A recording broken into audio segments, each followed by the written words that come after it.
Luna's dark fur was matted with blood as she delivered her fourth cub. Her massive body trembled with exhaustion, yet she was not done. Dr. Thomas Mitchell, a seasoned wildlife veterinarian, pressed closer to the observation window, his sharp eyes fixed on the struggling black bear.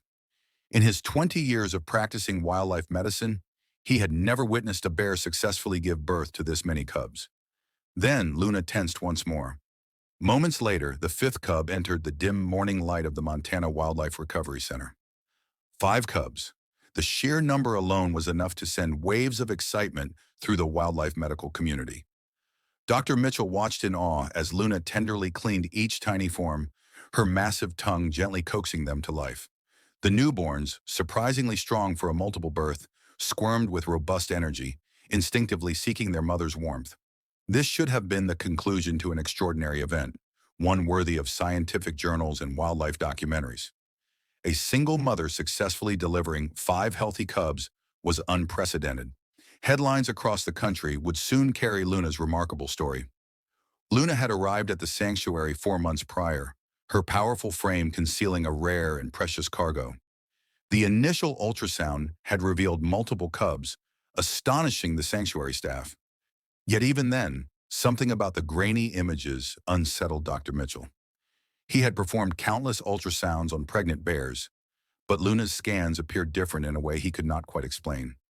At the time, he dismissed his unease, focusing instead on the rare number of cubs she carried. As autumn painted the Montana wilderness in brilliant golds and deep reds, Luna's behavior grew increasingly erratic. Weighing over 800 pounds, she moved with restless energy as she meticulously prepared her birthing den. The sanctuary staff closely monitored her, their sophisticated equipment capturing every change in her condition. Dr. Mitchell spent additional hours reviewing the data, unable to shake the feeling that something extraordinary was about to happen. On the morning of Luna's delivery, a charged anticipation filled the air. Her distressed growls echoed through the observation room as Dr. Mitchell and his team gathered, preparing for the birth. The first cub arrived just as the rising sun painted the sky in brilliant oranges and pinks. Within hours, 4 more cubs followed, each one defying the usual risks and complications associated with multiple births. The observation room filled with quiet celebration as the 5th cub took its first breath. Dr. Mitchell, confident that the birthing process was complete, began recording his notes. Everything about this birth had gone perfectly, almost too perfectly. Looking back, he would later recognize that this flawless delivery had merely set the stage for what was about to unfold. Luna, still gently tending to her cubs, suddenly froze. Her massive body tensed, and her breathing shifted, returning to the unmistakable pattern of active labor. Dr. Mitchell's pen halted mid-sentence. This was impossible. They had witnessed the birth of 5 cubs. They had documented each one. Every textbook, research paper, and scientific study dictated that this delivery should be over. Yet Luna's body was telling a different story. Abandoning his notes, Dr. Mitchell moved closer to the observation window. He scanned the scene. 5 cubs lay nestled against their mother's fur, all accounted for, all breathing normally. Yet the monitoring equipment displayed something impossible. The contractions on the screen mirrored the patterns of active labor, not the typical afterbirth process he had observed hundreds of times before. This cannot be happening, he murmured, his forgotten coffee cup teetering on the edge of the desk. The room fell silent. Every pair of eyes fixated on Luna's massive form. 5 cubs. They had counted 5. They had documented 5. Yet Luna's muscles rippled once again, her body preparing for something else. Sarah Collins, the sanctuary's most experienced wildlife nurse, double-checked the equipment. "These are full labor contractions, Doctor." "Mitchell," she confirmed, her voice tight with disbelief. "Just like before." "That's not possible," he replied. "Black bears don't have 6 cubs. They just don't." His hands trembled slightly as he adjusted the cameras. Whatever was happening needed to be documented. Without solid evidence, no one would believe what they were about to witness. Luna's distressed growls grew louder, reverberating through the observation room. Her maternal instincts drove her to protect her cubs, even as she prepared to deliver something more. The medical equipment beeped steadily, recording vital signs that should not have existed at this stage of labor. Tension thickened in the room. Dr. Mitchell pressed his face against the glass. his mind scrambling to comprehend what he was seeing. He had spent his life studying wildlife medicine, yet nothing had prepared him for this moment. The other team members crowded behind him, their clipboards and tablets forgotten as history unfolded before their eyes. Then, Luna's body tensed one final time. What emerged next caused Dr. Mitchell's coffee cup to slip from his numb fingers, shattering against the floor. No one turned to look. Every gaze remained locked on the impossible sight in Luna's enclosure. Dr. Mitchell's mouth opened and closed soundlessly. His legs wobbled beneath him, forcing him to grip the window ledge for support. Behind him, he heard Sarah gasp, followed by the clatter of her tablet hitting the floor. What lay before them defied every known principle of bear reproduction, everything understood about nature itself. Luna turned her massive head toward her new arrival, her tongue gently reaching out to clean what could not exist. Dr. Mitchell fought the urge to rub his eyes to dispel what had to be a hallucination, but the image remained, and with each passing second, it became clearer. Time seemed to freeze as Luna cleaned her newest offspring, revealing the truth beneath the fluids of birth. The sixth cub lay before them, but its appearance triggered an instinctive step backward from every person in the room. This was no ordinary bear cub. It was larger, nearly twice the size of its siblings. Its wet fur gleamed under the observation lights, revealing a pattern of silver and white, unlike anything ever documented. And as Luna continued to clean her newborn, even more impossibilities emerged. Its facial structure was subtly different, its muzzle shorter and more refined. And then, most startling of all, its partially opened eyes. Newborn bear cubs do not open their eyes for weeks, yet this one's amber gaze flickered in the dim light, defying everything known about bear development. Dr. Mitchell swallowed hard. "Get me a genetic specialist, now." His voice barely rose above a whisper. The silence in the room was broken only by the steady beeping of the medical equipment, and then a sound none of them had ever heard before. The sixth cub let out a cry, something eerily unfamiliar, a haunting sound that carried through the observation room, something that did not belong in the world they knew. Dr. Thomas Mitchell's eyes remained fixed on the sixth cub, his mind struggling to process what he was seeing. In over 20 years of wildlife medicine, he had encountered rare cases, genetic anomalies, and unusual births, but nothing compared to this. This cub was not just different, it was something entirely new. Luna continued to clean the newborn with the same tenderness she had shown her other 5 cubs. There was no sign of rejection, no hesitation in her care, as if she instinctively understood that this strange offspring was still hers. But the others in the observation room knew what they were witnessing was beyond the ordinary. Sarah Collins whispered, her voice barely above a breath, "This isn't possible." Dr. Mitchell didn't respond. His eyes remained locked on the cub's silvery white fur, its strange markings gleaming faintly under the low light of the enclosure. Unlike its siblings, which lay curled against Luna in their usual newborn stillness, the sixth cub was already moving with an unsettling coordination. A normal bear cub would be weak, blind, and helpless for weeks. This one was different. It lifted its oversized paws and shifted its body, adjusting itself with a purpose that shouldn't be possible at this stage. And then, the moment that sent a chill through the entire team, it opened its eyes. Newborn bear cubs do not open their eyes for at least a month after birth. Yet this cub's amber gaze flickered in the dim light, watching, tracking movement in a way that no one in the room could explain. Dr. Mitchell turned to the research team.